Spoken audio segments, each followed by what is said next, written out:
بسم اللہ الرحمن الرحیم۔ السلام علیکم فرینڈز، کیسے ہیں آپ؟ امید کرتا ہوں خیریت سے ہوں گے۔ آج کی اس ویڈیو میں ہم بات کرنے جا رہے ہیں گوگل پلے اسٹور کے متعلق۔ جیسا کہ آپ کو معلوم ہے کہ پچھلے چند دنوں سے گوگل پلے اسٹور کے متعلق نیوز آ رہی ہیں کہ گوگل پلے اسٹور پاکستان میں بین ہو جائے گا، گوگل پلے اسٹور پاکستان میں بالکل بند ہو جائے گا۔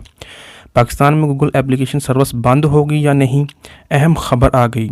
ویڈیو شروع کرنے سے پہلے اگر آپ نے میرا channel Hasan Ali T V subscribe نہیں کیا تو اسے سبسکرائب کر دیں اور بیل کے آئیکن کو دبا دیں تاکہ ہر آنے والی نیو لیٹسٹ ویڈیو سب سے پہلے آپ کو پہنچے۔ تو چلتے ہیں اپنی ویڈیو کی جانب۔ پاکستان میں گوگل اپلیکیشن سروس بند ہوگی یا نہیں، اہم خبر آ گئی۔ اسلام آباد میں وزیر خزانہ گوگل کو ادائیگی پر راضی ہو گئے، جس کے بعد پاکستان میں گوگل اپلیکیشن سروس بند ہونے کا خطرہ ٹل گیا۔ تفصیلات کے مطابق وزارت خزانہ نے وزیر آئی ٹی سید امین الحق کی تجویز مان لی اور گوگل کو ادائیگی پر راضی کر لیا۔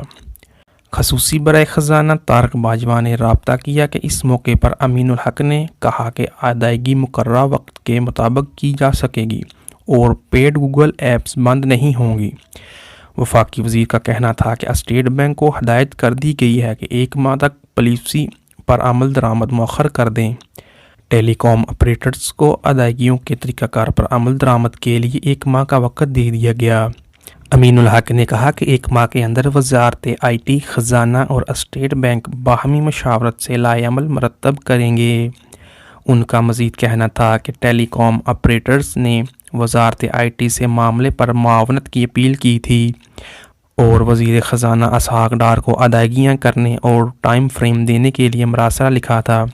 وفاقی وزیر نے کہا کہ بروقت فیصلے پر وزیر خزانہ اسحاق ڈار اور وزیر اعظم کے معاون خصوصی طارق باجوہ کے مشکور ہیں۔ جی تو فرینڈز، یہ تھی آج کی اہم خبر۔ اب آپ کو پتہ چل تو گیا ہوگا کہ پاکستان میں گوگل پلے اسٹور بند ہوگی یا چلے گی۔ جی تو friends, Google Play store Pakistan میں اب بند نہیں ہوگی۔ گوگل پلے اسٹور کو پاکستان میں اس لیے بند کر رہا تھا کیونکہ پاکستان میں اسٹیٹ بینک نے گوگل پلے اسٹور کو کچھ ادائیگیاں کرنی تھی، جو کہ اسٹیٹ بینک نے ادائیگیاں کرنے سے انکار کر دیا تھا، لیکن اب وزارت خزانہ نے گوگل کو ادائیگیاں کرنے پر راضی کر لیا اور اب گوگل پلے اسٹور پاکستان میں بند نہیں ہوگی۔ جی تو فرینڈز، یہ تھی آج کی لیٹسٹ اپڈیٹ۔ اگر آپ کو میری یہ ویڈیو پسند ہے اسے لائک کریں، کمنٹ کریں اور اپنے دوستوں کے ساتھ زیادہ سے زیادہ شیئر کریں تاکہ تمام دوستوں کو گوگل پلے اسٹور کے اپڈیٹ کے بارے میں پتہ چل سکے۔